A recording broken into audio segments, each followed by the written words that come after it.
Welcome back, Visions fans. This is the second episode of the Leonis report back here with JB. We got a bunch of different topics to talk to you about, so we'll kick things off. And JB, how you doing so far, man? Doing well, doing well. Enjoyed the weekend. My 6-year-old had a basketball game. It was his first one of this season, so got to watch him play a little bit and run around, and so that was a lot of fun. Other than Nice. that, it's been a little cold. We're both kind of in the same area up here, I think so we're we're gonna maybe. we're gonna snowstorm tomorrow. Pretty sure. Yeah, that's what I heard. So I had to like go and get some gas for the snowblower and make sure that that was all ready to go. Nice. Yeah, Uh, how about you? Good, same old. The weekend is pretty low key. I do a lot of gaming just on the weekends and kind of like catching up on sleep. And we have some plans coming up later this month, so just kind of enjoying the downtime while I have it. So yeah, just Overwatch. I play Final Fantasy 14. I will say I did download Nikkei, the shooter, for lack of a Uh, better term, just to give it a shot. Like everyone's the super waifu hype about it. simulator. Yeah.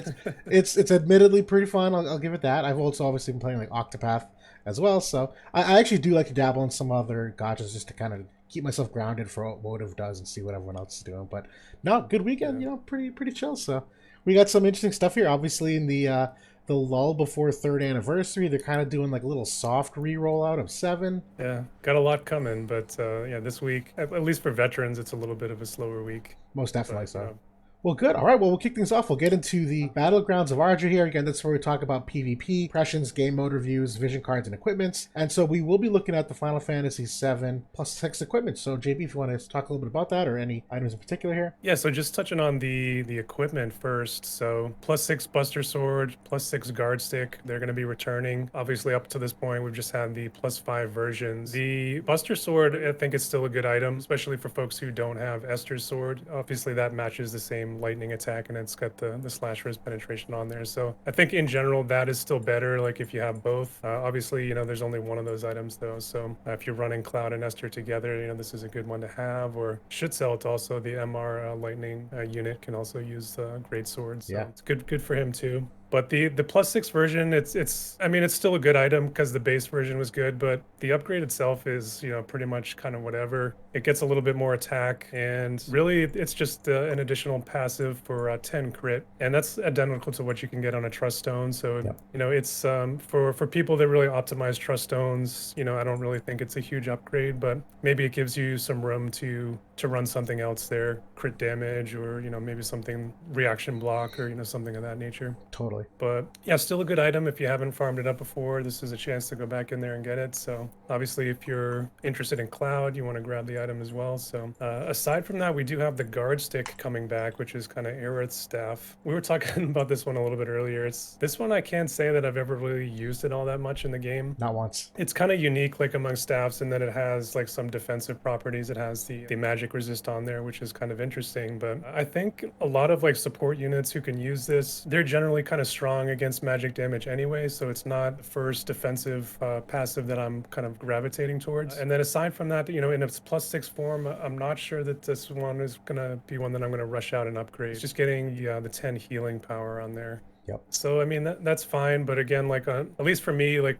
people who use Trust Stones, 10 healing power is something that I have on my support units already in pretty much any Trust Stone loadout. So Yeah, I think for folks that don't get into Trust Stones, I think maybe it's a nice upgrade. definitely. Yeah, Yeah, no, you and I have agreed perfectly. We were kind of shooting a breeze earlier on. Yeah, totally agree to the right. Buster Sword. Same thing here. If you're using Cloud, the Buster Sword's obviously like a better version than it was already, but nothing extravagant. I'm personally not going to +6 it. And the Guard Stick, super niche. I've never used it. And yeah, for people that aren't maximizing Trust Stone, sure, that Healing Power 10 probably going to help you out. But otherwise, particularly for support units where they don't necessarily need like some of the, let's say, water attack up if you're using Aerith, you're not really struggling to find a spot for Healing Power 10 for support. So like, I don't see this as a significant slot saved. Yeah. So yeah, pretty niche to meh. Especially when the crafting medals are still, I mean, unless you're top 100 arena every day, they're still, kind of at a premium. I try to stay, just within like top 1000 or top 500, Me and too. Me too it now. gets Yeah, me a decent amount. Yeah. It's if you're not even able to do that, the crafting medals are definitely pretty rare still. definitely. But we do have a third Yeah. option here. We got the Barrett gun as well. Yep, Barrett's gun. This is going to be an all new weapon. It's actually a pretty nice upgrade for him, like in terms of his damage potential. Similar to other ice weapons in the past, this is going to have the ice elemental attack of +30, and it has the missile attack on there of 15. So 45 total mod, similar to the that we've seen on like Ice Brand and like the Ice Spear. So that's pretty cool. The attack on it is not bad either. It just has the single version, but I assume it's probably like an assault version with the higher attack number there. I would agree. So other than that, it's got some nice passives on there just for Barrett. It's got some reaction block of 30, so that's more than you can get on a Trust Stone. Yeah. Always nice. And then the defense penetration of 20, also more than you can get on a Trust Stone.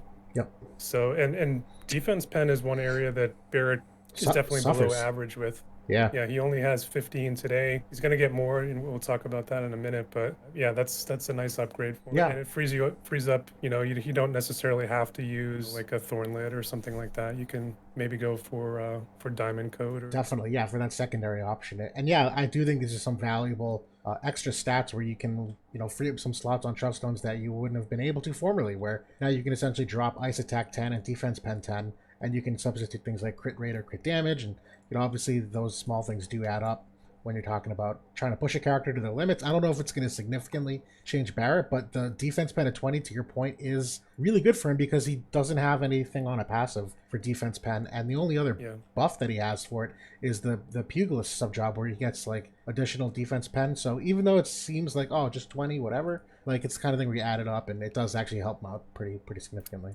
Yeah, and then the 30 mod is yes, huge, especially for guild raids where Barrett is still very good. He's definitely very good, particularly because he does have that hate passive if you really needed to say dictate the first move of the boss, where not all those other ice units have that innate hate to do so. Obviously you could slot one some of it, but still at the same time, if you I've seen Barrett come very handy. So obviously got the multi-hit to some degree as well, and yeah, it can help like if you're trying to line up counters and things and position your units in specific ways. The hate can help you out there. Right on. Yeah, good. All right. So honestly, that's really all we had to talk about for new equipment. It's pretty mundane. I don't think anything terribly significant that's going to change anything. I think we wanted to wrap up some of the 7 talk first, at least from the character perspective now, which actually does kind of segue us into the war room, where we're going to talk a little bit about the MA2s, and then we're actually going to do a sneak peek here too of the dream ability of these characters as well. So just kind of quick recap for those watching. The dream enhancements that are coming are the big, power creep, if you will, of the 3rd anniversary, in addition to the reincarnation system. Now, very briefly, those are 2 separate things. The dream upgrades are separate from reincarnation, where the dream upgrades are basically MA2s to some degree, except they don't come automatically. You do have to, I think, use a scroll. The antler gets them to the 140 access, and the scrolls allow you to reincarnate. Perfect. Okay, so the antler then is an item coming out, will allow you to upgrade that ability, so that's kind of like a bare minimum that you might want to invest in. The reincarnation is a whole separate convo that does take more resources, but speaking generally from the MA2 upgrades, and I'll share my screen again here in just a moment, looking at Cloud here, I think we both were talking about this. Cloud, Aerith, Tifa, and Barrett, all 4 of them are getting MA2s. All 4 of them in the very near future are also getting that dream ability. We expect that to come the following week, I think, so the week of the 22nd. Yes, definitely looking forward to that. I know the last month has been a little slower, and I'll be honest, that's actually been kind of nice. It has been good to kind of take the foot off the pedal, but it is very cool to kind of, explore the unknown of the new phase of War of the Visions too. No, Cloud here, I think we both agree, nothing terribly significant. A couple of these from mastery ability perspective tend to be just kind of some power creep to say, make the characters a little more competitive with the current state of the game. I think this is exactly that, where Cloud's getting an extra 5 AoE resistance. Again, that's not going to drastically change a ton, but 5 AoE resistance is impenetrable. An extra 10 crit damage, which he is a high crit unit, so that is a slight damage increase. And then the slash attack resistance penetration 20, you talk about stacking that with something like the Esper's Buster Sword even, where that actually can add up to do some nice things for him. And I know the dream ability here, a little bit of HP, not really significant for Cloud, it's relatively low. The reaction block rate, actually, like 50% all the time, is pretty nice, because that will stack with Trust Stones as well. And then they did upgrade his skill here, and the Mega Slash here. So the big change here for Mega Slash, which is the giant AoE one, is that it will now increase the slash attack resistance penetration on that attack of 50. I'll be honest though, I think this is a slight swing and a miss from an AI perspective. This is actually one that we typically had off, to be honest, for Cloud. It's a very difficult move for him to use consistently. So there's actually a hidden upgrade with this. oh, how so? If you notice there on the left where it shows like the physical icons there, there's a new icon that was made just for this skill. It now has no friendly fire attached to it. Big. I think that's a pretty cool upgrade. I'll be honest, I'm glad you mentioned it. That's an exceptional upgrade to say no friendly fire. I will agree. I think the two things that deterred us from using this was, to your point, A, he does end up moving a little bit too close to like the chaos of the field. But the number two, and this isn't necessarily a huge issue with Cloud because he has the AP upon crit hit, but it is a little more expensive than his average abilities, which deservedly so. It's like one of the higher firepower ones, given that it has the penetration and that increased crit chance. But right. But either way, I mean, could be a lot worse. It's, I think, still an overall relatively decent one. But won't linger too much on Cloud unless you have other thoughts here. I agree. I think that the slash res penetration is kind of not as nice for us here because we do have the sword, Esther's sword, and her vision card, both of them which give that slash res penetration. It's almost overkill. In JP, one of the reasons why water was so good initially is because you could just stack slash res against Cloud and he'd be completely shut down. We didn't obviously have that problem here, especially if you had Esther. That's true. That's true. Well, on that note of water, we're going to look at Aerith next as well, and a significant amount of upgrades here for her. I mean, just kind of recapping again, high level, she's getting an extra 15 spirit. She's getting extra slash resistance of 20%, which she is currently -5, so this will put her at positive 15.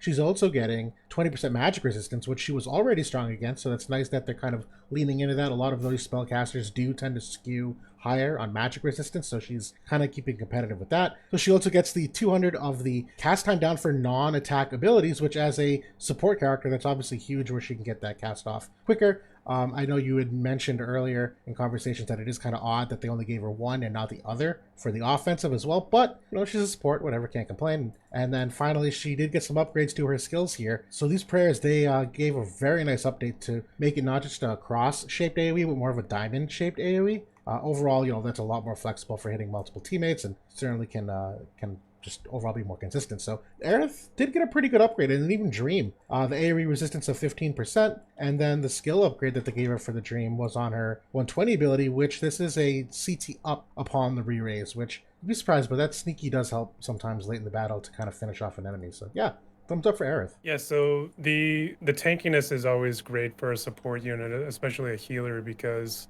if you can get them to take another hit potentially in battle, obviously they're going to be able to heal that back up again, and it just increases their value. So personally, for a lot of units, just getting a little bit more AoE resist or some damage resist, it's kind of meh, but I feel like it's better on a dedicated healer like this. That Holy Prayer skill, it's got a 400 cast speed, so it's similar to like Velus's snow healing. It casts out very, very quickly. So her having the cast decrease innately, that actually allows her to 2-tick that, just Huge. without any additional passive. So that's pretty nice. Yeah, it is. So that allows you maybe to drop the speed cast passive that you would have to use before. You can still use that now, like if you want to be able to 2-tick quicken now. So that's another thing that she can do now. Before that was a 3-tick cast for her. So that's another kind of boon for manual play, I'd say, in particular. Huge. Aside from that Holy Prayer skill that we were just talking about, it kind of matches the white mage upgrades there with the big diamonds, kind of keeping pace there with some of the other job upgrades that have come out. But yeah, I think that re-raise is also kind of interesting because it not only does it give you the CT, but it actually increases the amount that you come back with when you get re-raised. Good point. So I think that's kind of interesting because at the 40% mark, you may potentially now be able to get out of a follow-up attack killing you. Yes. If you're coming back, 4 to 5k of HP,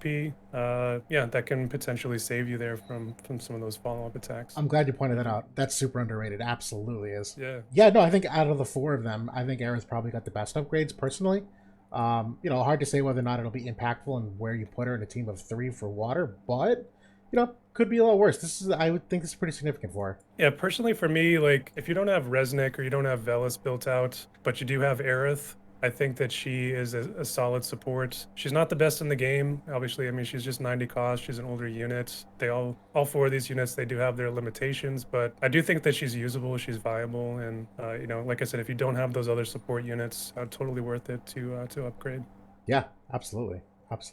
So Good. All right. And then we'll look at Tifa here. So big thing for Tifa, she got 10 extra defense here, extra 30% attack, which that's cool. But honestly, I don't think that changes a whole lot. I think her MA2, frankly, is pretty underwhelming. I don't really think they did enough anything for her to make her better than what she already is good at. The Dream ability, I will give them credit though. An extra 15 defense pen. I think the unit resistance of 15 is pretty nice. The evasion rate of 5. Every little bit matters when it comes to evasion. You can usually get it from a bunch of different sources. And then they did upgrade her skill here to essentially decrease the accuracy of 25 for the enemy, and it's an attack debuff. So I particularly like that decreased accuracy because Tifa, although she is an evade unit, she's kind of not really an evade unit. There's a couple things you have to do. You have to use her vision card in particular to really elevate her to that status, and then obviously, there's a lot of other potential wind units that Tifa doesn't stand out as one of the best ones to use. So it's tough to make the case, but overall, like, I think the single target resistance is pretty nice too. That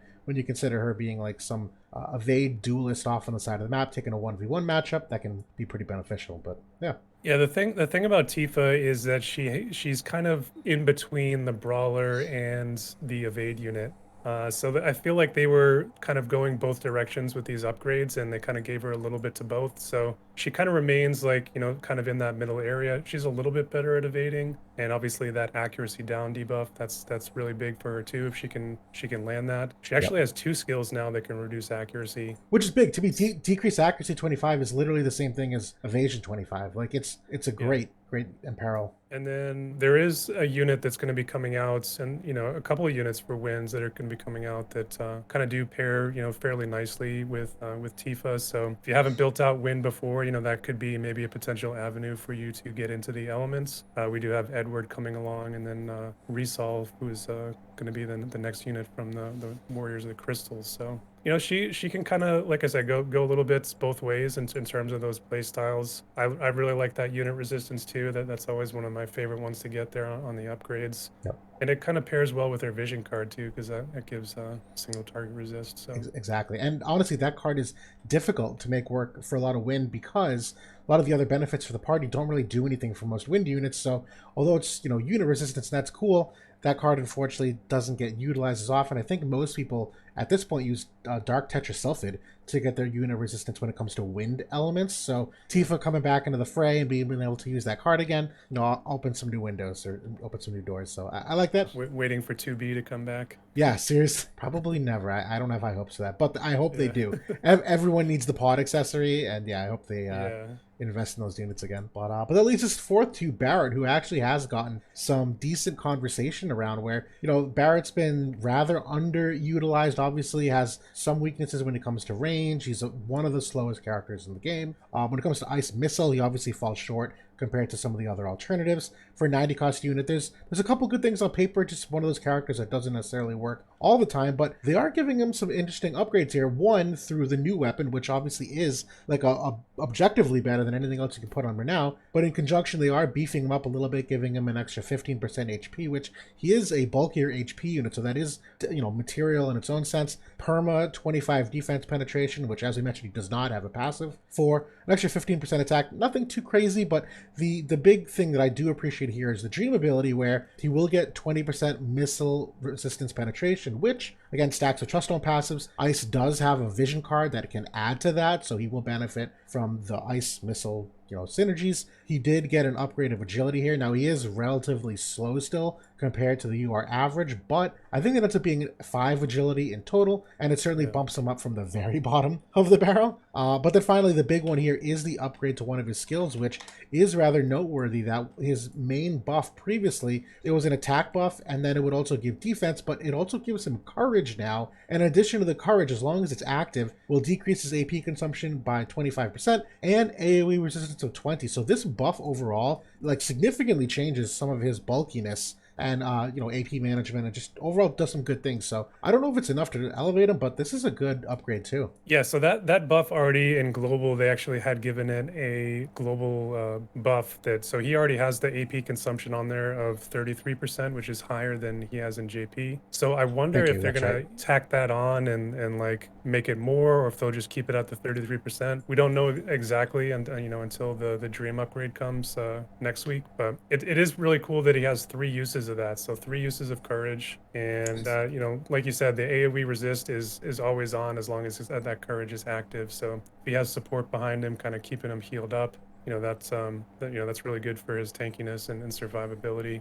And then, you know, the offensive upgrades, like you said, they're pretty good. He's not like Eliza, he's not Elia in terms of his damage, but I don't think he's going to be so far off now with these upgrades. You know, he'll be relatively close. Like he's getting, I mean, he has good modifiers here in his kit. He's got a couple that are 200% or higher, so he's got a defense break that's a really good skill. And obviously that hate mechanic, I think, is what kind of makes him a little bit interesting. And in JP, we did see some folks, you know, playing around with him as kind of a pseudo tank, and that could be pretty decent. Yeah, he definitely can. Yeah, I mean, at the end of the day, you would hope that he offers some additional utility to what Eliza and Elia offer, and I think he does. That decreased healing power of 60 is fairly sizable. That's like among one of the higher ones in the game. The Dispel Courage certainly is valuable, where Eliza and Elia can't do that. I don't know if the slow is all that impactful. I know they both have defense breaks too, so this one may be a slight overlap, but overall, you know, there's still some sub jobs you could lean into here. That if you're trying to do some extra buffs and, you know, AI things with him, I do think there's some interesting things, particularly with the Pugilist sub job too, where you figure you got, you know, strike attack, and this is where you get additional defense penetration and unit resistance. So there's some interesting things. Again, I don't know if it's going to vastly change what he's potentially capable of, but as far as upgrades go, it's a pretty good one. Yeah, they definitely, I think, treated him right. So for people that had him from before, I think you'll be pretty excited about the upgrades. Is he worth pulling? Like, you know, if you didn't have him from before, that's I would say pass. Yeah, if you're a fan of the unit, you know, he's usable. Definitely. Yeah, that's obviously something we were talking about too with third anniversary dropping. No doubt Gumi dropped 7 this week to kind of get a head start on using up some resources that people might have been saving. So if you are starting from scratch, may not be the most economical use of sources, but those that already have them, this is definitely, you know, welcome news to kind of bring these units back to some relevancy. And I think that's kind of been the status quo for all of these units, these older units that they brought back. I mean, you have to remember they're, you know, 90 cost units, they're a year olds. They're not going to be like the newest shiny toy in the box, but I think that overall they had some decent upgrades, and they're definitely usable. So yeah, agreed. So all right, well, good. That we also have something new coming in next week, which is the brand new vision card, which, as we mentioned, was a little bit late in coming here. I don't recall the name of this vision card off the top of my head, though. It's the From the East to Hourne vision card. I'll be honest, I'm gonna call it the Mashri vision card. You know, it's just so much so much easier that way. And just bringing it up, this is your visual. I'll be honest. Number one, I think this is still to date the best job like visual of anyone has done. I love what you do with these. It's so cleanly laid out. I love that you have the elements all broken out individually. So hopefully this is valuable for people to use as well. Yeah, and I keep all the highest cost units and the most recent units towards the top. Obviously, some elements kind of running out of room a little bit, but it is what it is. Yeah. No, that's great. But yeah, this is the vision card that it's been kind of like in limbo now for about a month. This one was, I think it was even supposed to come before the Perrine vision card, if I remember correctly, but if not, it was supposed to be kind of right around that same time. But this is another one of kind of the fist like Exodia like, you know, configuration, and it's a key one because it has that 20 area resist, which, you know, at least, you know, where we play, that is like, you know, top notch in terms of party abilities. So it does have missile resist on there as well. It's at the 24% missile resist, so it's got that enhanced value. And then 28% dex too, so pretty solid all-around card. It's got agility for the bestowed effect, nice magic and HP value. So really nice card, like if you're planning on getting into the fist teams here with Alphonse and Edward and the whole gang here in a month or two. Kind of be looking to put this card maybe on more of like a support focused unit. Obviously this is more like a magic focused card with the base stats. In terms of who can use it, there's not like a ton of magic users here, like in the list, at least right now. Queen Macherie and her light version both are on here. But Queen, I thought, was one kind of interesting user of this card. You know, she obviously would be able to slide in with those fist teams. She'd be able to take advantage of some of those other vision cards. And she has kind of that hybrid magic attack kind of kit. Maybe she could throw some heals out, or, you know, some of her magic attacks. But I think that she's, you know, could be an interesting kind of wearer of this card. Honestly, she's excellent. Yeah, to bring her up as a suggestion definitely obviously seems to synergize well. I'll be honest, though, this card is so good, though.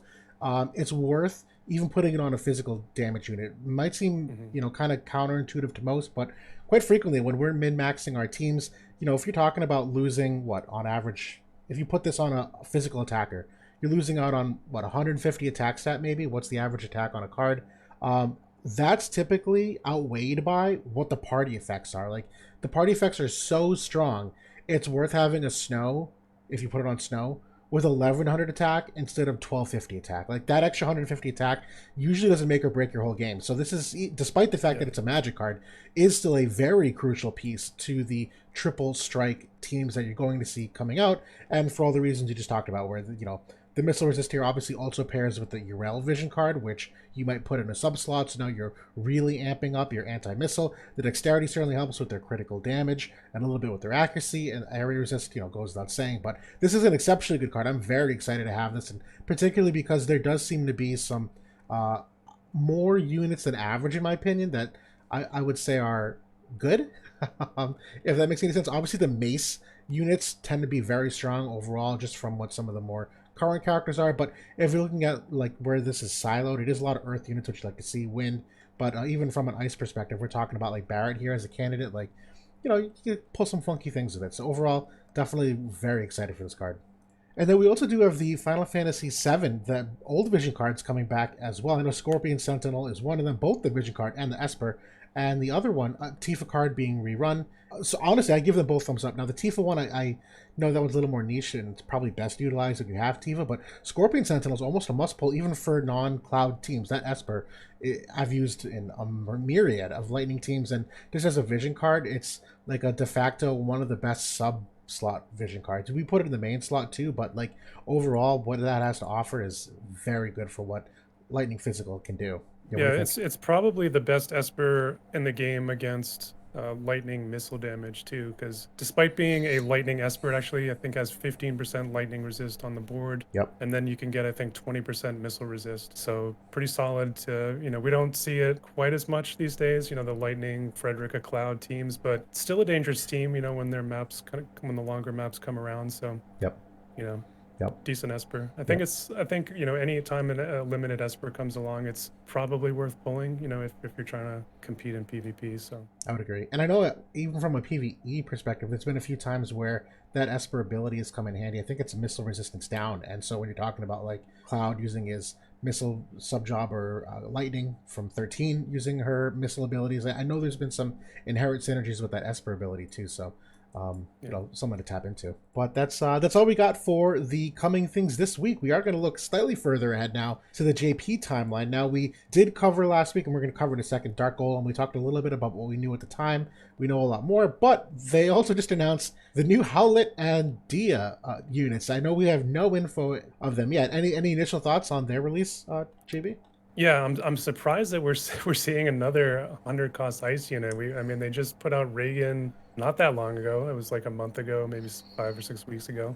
So they're definitely giving a complete renovation to like Ice Slash, it seems. So I'm really interested to see how tanky he's going to be. Obviously, he's kind of like a magic slasher, but is he going to be kind of similar to his old version where he can't really take a hit, or is he going to be a frontliner like Reagan and kind of stand next to him? So that'll be interesting to see. I'm kind of interested to see what job group he's going to be put in, because Yep. there's a lot of different sword groups, obviously, and some of them have gotten a lot more vision cards than others. So Great point. but yeah, Diaz is super cool. I think that's like top tier waifu. She's gonna be water elements and a low cost water unit. It's kind of slim pickings, when it comes to lower cost water units. It's horrible. It actually might be one of the Yeah. worst elements, in my opinion, for low cost units. So that's going to be really cool. But I think once we have the full details on their kits, and later this week, we'll dive into them more next week. So I'm looking forward to it. I will say I was definitely surprised by Howlett being announced, if only because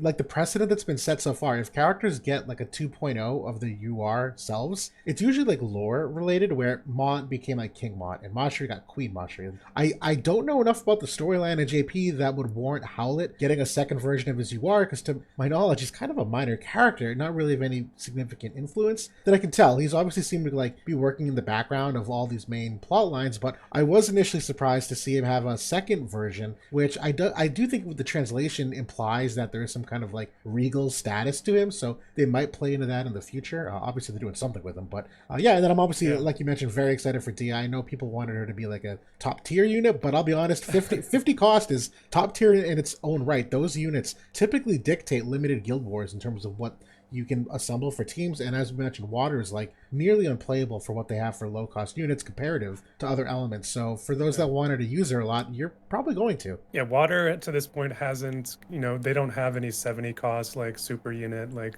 some of the other elements do. And yeah, like Ramada and some of the older ones are like 60 cost, so they don't necessarily fit in for their power level. So hopefully she's good. She's coming in with the main job that Sweetheart Miranda just came in with a couple of weeks ago. We'll see how that pans out. But it's a pretty cool job, but it is limited in its AP. That's kind of one weakness of it. So we'll have to see if they kind of give her some of the same passives that Miranda had to kind of help her out. I did want to circle back on Dark Golem now that we have the firm details, because we were kind of speculating, like we knew, okay, area resistance, we knew defense. What are the actual hard numbers on the VC? It turns out 20 area resist. I think we kind of were expecting that. Defense is 8. That's kind of standard for that secondary effect. The acquired AP 38%, a little bit more than some of the tertiary effects there. So that's kind of interesting. So it's pretty cool. This is definitely that it's something you can run as a primary. Obviously, we just talked about area resist, and that's Yeah. top tier when it comes to PvP. I think that some people were a little bit disappointed when they looked at the unit effects and they saw, okay, it's just 15% HP. Obviously, depending on who you actually put this on, it has more value than others. So I think that's something you have to be cognizant of. But you never know when it's going to come out in global. We always seem to get hooked up with effects, for limited bestowed. And because there's no unit on the picture here, I'm assuming that it would go to all Earth and Ice units, similar to Dark Odin and some of the other cards that they've put out. So Maybe Dialdo is probably the only candidate I can think of where they might give the unique. And I will say, I am predicting they give a unique upgrade here. This seems relatively weak. I will agree with you, 15%. And even just doing the math on it, you're right. Certain characters obviously benefit more than others. But even if you're looking at top to bottom, like what you actually get, I think like the top tanked units get like 180 HP off of it, and the lower ones get like 100. So you're talking like a difference of 80 HP at the end of the day. Even still, it is pretty bad. I was even looking at like the precedent set by the other dark espers, and a lot of them obviously have like innate AoE resistance or some kind of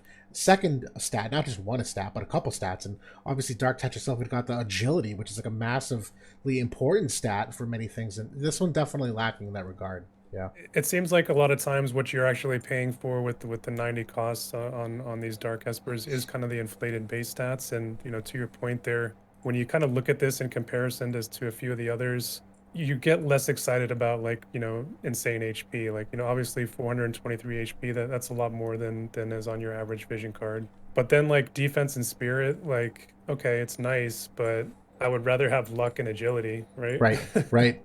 For the unit, it's kind of designed in mind. It's fine. It's pretty good, but still, I would rather have the agility.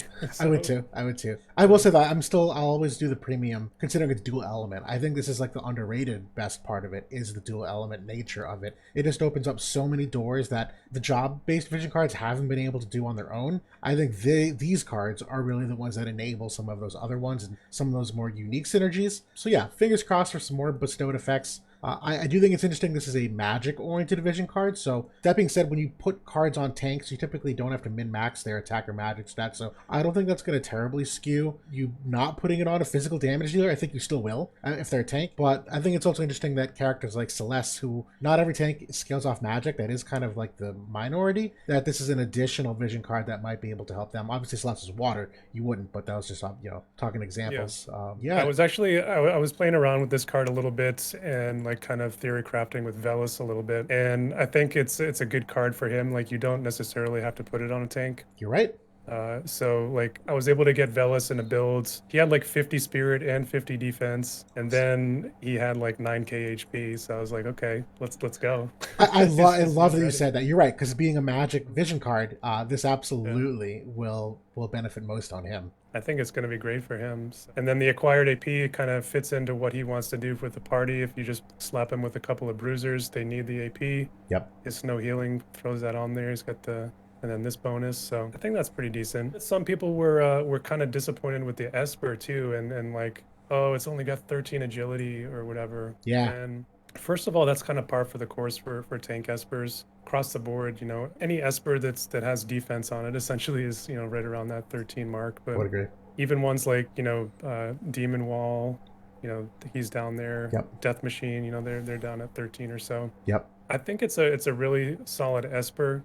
Obviously, it has the ability to counter its own elemental counter. Like you can get the wind resistance on there, and it gets up to 20%. So that's kind of like Golden Ahriman against ice. He's able to do that same thing, and that, I've used that one a ton Tons. on Joom and other units. He also is coming in with a brand new effect of human resistance, which 99% of the units out there in PvP are humans. Yep. So that's 5% that can't be penetrated whatsoever. It's got missile resistance on there. Mhm. Pretty good Esper, I think. I'm definitely excited to grab this one. Me too. I know, so I know there was a subreddit thread talking about someone being underwhelmed by this, and there was some back and forth going on. Whether or not a tank would prefer someone with higher agility, like let's say Dark Odin, or someone that's a little slower like this. And to your point, we saw this come out earlier with the WOTV stats website. There's obviously very different teams being seen outside of certain parts of the game. And so this Esper, in my opinion, is staunchly for anti-wind. Like I don't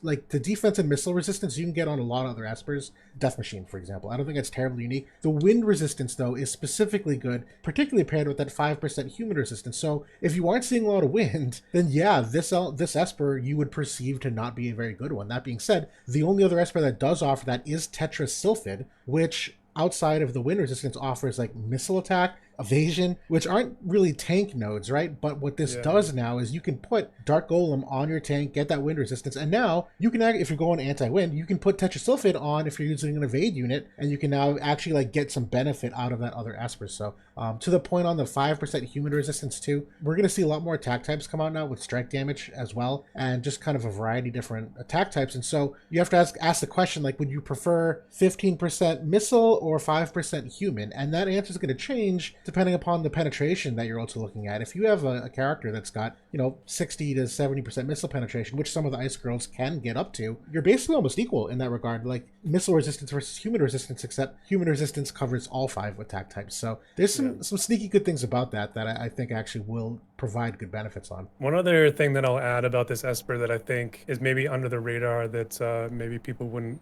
think of on first notice. You can get the 20% wind resistance, but then you have the 10% lightning resistance, which is very interesting because those two elements are paired up together. Yeah, on Dark Ramu. Yeah, on Dark Ramu. So he is essentially, obviously Earth Wind is looking to counter, I'm sorry, Earth Ice is looking to counter Lightning Wind. So I think that's a pretty cool touch too. I would agree. Yeah. And then I know we were going to talk briefly too, just on the 8 defense on the vision card. I think whether or not that's significant or not, I think a lot of people are, for some good reasons, sleeping on how impactful that is. 8 defense is relatively low. If this was 15 defense, I'd be a lot happier, to be honest, because we have seen vision cards come out with 15 for that, stat on it. The thing with 8 defense, and I think too many people look at Flagbearer Glaciella as the norm, and rightly so, she's kind of everywhere in some regards, so she might be the bard. She does get 80 defense penetration all the time, right? So like 8 defense really doesn't mean anything when you're going against her specifically in that build. That being said, most damage dealers really top out at like 50 defense penetration, a 40 on the passive, 10 on the Trust Stone passive, and then they will obviously buff potentially to get more of that, but buffs wear off, right? So that 8 defense to me is more important for fights that go on for a little while, where once those extra defense penetration buffs wear off, you kind of retain the value. But then also don't sleep on what it does for like against enemy tanks, where most other physical tanks don't have defense penetration. So when you talk about like that extra like chip damage throughout the battle, Yeah. that kind of adds up. If you can stymie that enemy physical tank from doing, you know, extra damage to you by just having 8 defense, that actually might be the difference between like an extra hit or two from dying. So 8's not that high, and I'm not terribly excited about it, but I think it's also better than I think a lot of people are giving it credit for. I think that there's another point too that I think a lot of people overlook, and that you can more easily hit a break point where if somebody is like Barrett that we were just looking at, he's got that 30 defense break. Him being able to bring you to either 0 defense or say -30, that's a big difference, Big right? difference. Good, great So point. at that point, like, you know, if he's able to get you in the negatives, that's obviously going to enhance not only his damage but everyone's. So That's an excellent point. You're right that regardless of the penetration perspective, the imperil perspective, having more defense means that when they do imperil yeah. you, you're likely closer to 0 or still slightly positive as opposed to drastically negative, which will amplify the damage pretty significantly. That's a stellar point. Thank you. Good. All right. And I think that's really what we wanted to cover for future looking stuff for JP, which would lead us to kind of the final section here, the Q&A, the Leonis Town Square. So we did receive a couple questions here from everyone, and we only have a certain amount of time, and there's obviously a lot of topics, so we'll try to pick and choose what we can fit in here. But all right, so the first question we got was, cost feels like a failed mechanic to me. It doesn't accurately correlate with the unit strength anymore. What are your thoughts on cost? Would you remove it? How would you adjust it? What else do you think they can do to make limited cost content more interesting? Obviously complex question, and that's, I think, a fair point. Did you have any immediate thoughts to this? My first thought is kind of taking issue with when he says it doesn't feel like it accurately correlates to their strengths anymore, when I would argue that really it never has. When you go back and you look at in the first year of the game, a unit, Halloween Little Leela, absolutely blew up the game, not only because we got her early, but even over in JP when she was released, immensely above the curve, and she was dominant. As early on, nobody could hit her. There was less accuracy back then.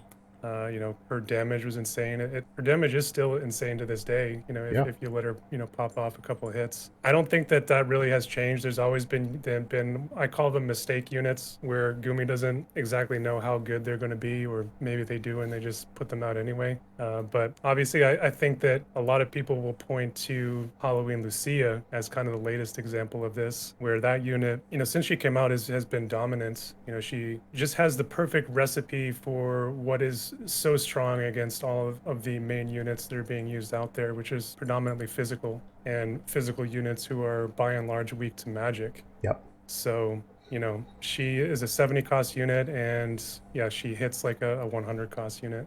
Definitely. No, I won't say it's a failed mechanic, and I'll agree though it doesn't accurately correlate to a unit strength. That being said, I don't think you ever really could. And I'll say this fully because there's so much more that affects a character and how good they are, other than what their cost is and who they are. It's what Esper is, what equipment, what teammates, what vision cards. There's so many balance related things that a character might feel like a 100 cost at one point and then a 70 cost in a different meta, and that's always going to shift, like all the time. You could look at Thancred as the original 100 cost unit. If he was the barometer, then we should be at cost 200 units. Do you know what I mean? Like, he's so bad as a cost 100. Like, that obviously doesn't stand the test of time. That being said, there's also units that you look at someone like Engelbert, who's cost 70, right? There was a time where like Engelbert, Jade, and Fina were undisputably dominant and limited Guild War stuff, and that's not the case right now, and nothing about them has really changed. It's really just been like the game has evolved. So unless you're constantly updating the cost of the units, I think that's a really difficult thing to peg down. And I also will say that too, because even like the example of Halloween you see, from what I can tell in terms of how they assign these costs, it typically correlates to what they give them for base and total stats. 100 cost units typically have the top tier of certain stats, and then obviously a little bit of what they do for abilities to some degree. And to someone like Halloween Lucia, she came at a time, and I've admitted this, I like underrated her vastly, because to me she was just a unit that did a lot of damage and that was it. Not a lot of utility, not a lot of whatever. And it's really because she came in at the perfect time. There was a heavy dominant physical meta, and there was no AoE barrier breaks, and the vision card that she came with was like one of the best job-based vision cards in the unit resistance, what it did with Dark Fina. But as we're going to see this game go on now, I think you're going to start to see her feel a lot more like a 70 cost unit, when obviously she was kind of a product of the meta at a time. So I will agree the cost probably could use maybe some like short-term adjustments, and there's probably some characters who are vastly over or under, but I do think they kind of do a decent enough job when it comes to limited stuff to changing up the cost. Sometimes it's unit cost, sometimes it's total team cost, sometimes it's only certain elements, not others. So I don't know what else they could fix. And fortunately, I think that it changes often enough that I'm not unhappy with it. Every Yeah. limited guild war that happens, I feel like there's a new meta team that comes out for it.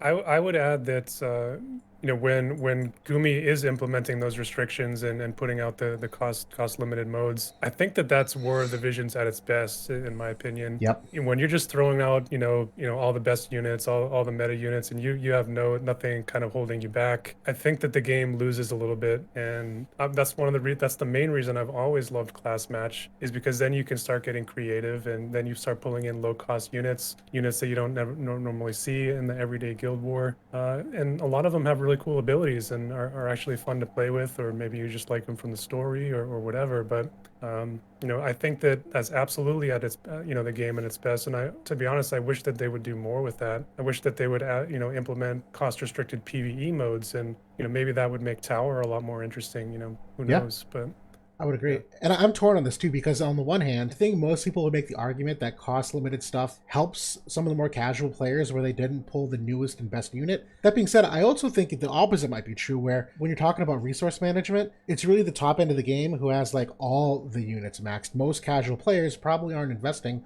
all their blossoms and whatnot into like MR units or lower rated units. So I think it's kind of like in the middle philosophically, where yes, it could theoretically benefit more casual players, but at the same time, it actually does to some extent favor top end players, where then you start talking about like, all right, well, is your rarely used MR unit fully affinity resoed with the team you want to put them in? And if not, well, now you gotta like go spend keys and do the whole team reso with them. And then do they have the right espers? And if not, well, then you gotta do all the espers. And not all casual players have the resources to do that. So on the one hand, like, yes, it kind of might favor them, but on the other hand, it's a conundrum. I really don't have an answer for it, unfortunately. Yeah, I Yeah. don't really know what they can do about that. I mean, I wish that they were a little bit more liberal with, I think they finally did kind of address it a little bit in the level 90 era, where they finally kind of implemented, resources for awakening for each tier. Yep. But then we got into the EX era, and then they threw in the blossoms, and then it's like, okay, we're back in the same problem again than we were with Rainbow Fragments. So Exactly. thankfully, with the 140 system, they finally, I think, have gotten it right, at least from the awakening perspective. The system starts from the beginning, where every tier has their own antlers and they have their own scrolls. So, at that point, I think, lower rarity units should be accessible to everyone. Yep. I would agree. Yeah, and it seems like there's a case to be made why you would reincarnate lower cost units. I don't think it's as expensive as to what you just pointed out. It's less expensive for scrolls and shard wise. Yeah. But then I think also in some of the shops, like, you can buy stuff with some of like the various currencies, so they're a little bit more accessible in the shops as Yep. well. So Yep. And just kind of again, spoiler for the reincarnation, it does require, if I recall, like let's say 20 mind spheres for each level, and you can reincarnate up to 84 times. For those lower rarity units, you probably have pulled more dupes of them on average. So you probably do have like a gluttonous amount of mind spheres. I know there was like a JP team we were looking at that was using like SR Little Leela, like the OG Little Leela, because you just have so many mind spheres and it's overall cheaper. And her at 140 is better than like many other dark units at 120. So very interesting to see that eventually potentially play out. So good. All right, which does bring us to our second question here. Would you like more specific tuning for the auto AI, similar to games like Baldur's Gate, Star Ocean, Final Fantasy 12, etc., skill prioritization, or unit roles and behaviors? Any initial thoughts? I would love this. So, I mean, I think an example that a lot of people have brought up has been that Final Fantasy 12 Gambit system, I think it's called it, in that Yep. game, where, you over the course of the game, you buy all of the different, abilities, and then you can kind of set their priorities and all that. And, that's really cool to kind of play around with. In this game, while personally I would love it as like a power gamer, as like a hardcore gamer, I feel like, that is just going to set the divide, between, casual gamers and kind of the top levels of play, even, magnitudes further than it is today, like even way into the stratosphere. We agree again. Okay. Uh, Yep. Keep going. so I don't think that it's necessary, while I would love it, I don't necessarily think that that level of granularity would be good for it. What I would like is the unit role behavior, where you have very basic control over their behavior. Like, okay, I can set him as a support first, or like a Velas style AI or a White Mage style AI, or I can make them so, okay, he's got an attacker AI, so he's only going to heal or support in X situation. That I could get behind, and maybe that would change, so give us a little bit more fine tuning over what we could do, but not be so in the weeds that people just can't understand it and put their hands up in the air. Yep. Yeah, totally. There was a time very early in this game where I was completely on board with the Gambit system.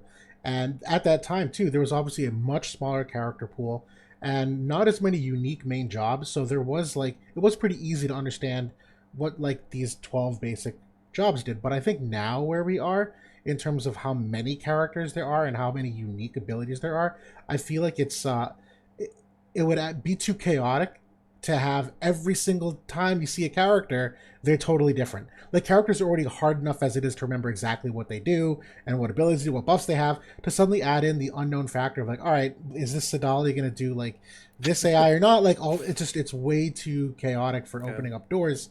And good point. to me, one of my like least favorite things currently is how much time I spend in the menus in the game. Like if I'm looking at my average time, doing like Guild War mocking and whatnot, it's like 50% in the menus, 30% on the loading screen, and 20% actually watching the game. If you're to tell me that like we're gonna add a whole new menu function where I have to like build out a gambit system and then like go into a battle and I don't like the AI, so I have to go back and tweak it and then go back, like that's a whole nother level of tweaking and menu stuff that I kind of just don't want to deal with. I do think you nailed the nail on the head though with your middle ground where there very obviously is like a support AI versus a damage dealing AI where if they see a character who's low and there's an enemy in range, do they heal the teammate or do they damage the enemy? I think if you made a support a class oriented AI and you could tweak that, I do like that, particularly because they seem to have admitted that with the dream upgrades.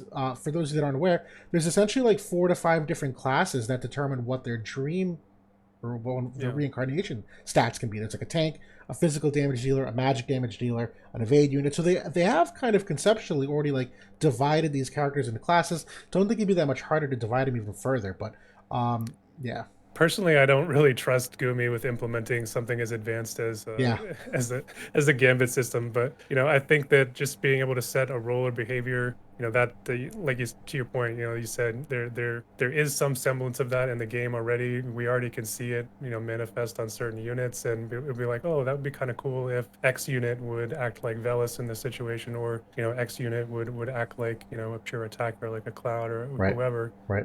Look at a character like Sylvie right now. Most top end people who are using Sylvie disable all of her curative abilities, all of her white mage stuff. They literally only enable the offensive AI, full life, and the limit break and the TMR. That TMR is typically a curative one, and that's it. But like that's a problem that you could probably solve. And that's because they don't want to turn it into a heal bot and just healing Yeah. up damage. That's something that probably could be solved if you had a role ability where you said have her prioritize, attacking. And but even then, you still get messy because if you have her prioritize attacking, does she never use the limit break? Then that's a whole other problem. So, it's a tough thing.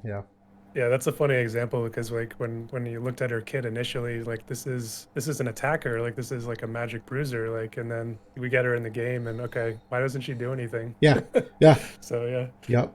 it was, it So was interesting. all right, and we do have a couple of the questions that were submitted. We'll unfortunately have to backburner them for another time, but keep those questions coming. Love to go through this segment. But that's everything that we had for today. So once again, thank you so much for watching. As usual, comments, criticism, critiques, anything you want in the comment section. We obviously read and interact with what we can. But thanks again for watching. JB, any closing thoughts here? No, I'm super excited for the third anniversary. We're obviously we're gonna have a lot more to talk about next time, but it was kind of cool, kind of going back through the catalog of FF7 here today. Good luck for any newer comers who are kind of interested in those units, and we'll see you guys next time. So have a good week. That sounds good. Take care, everybody.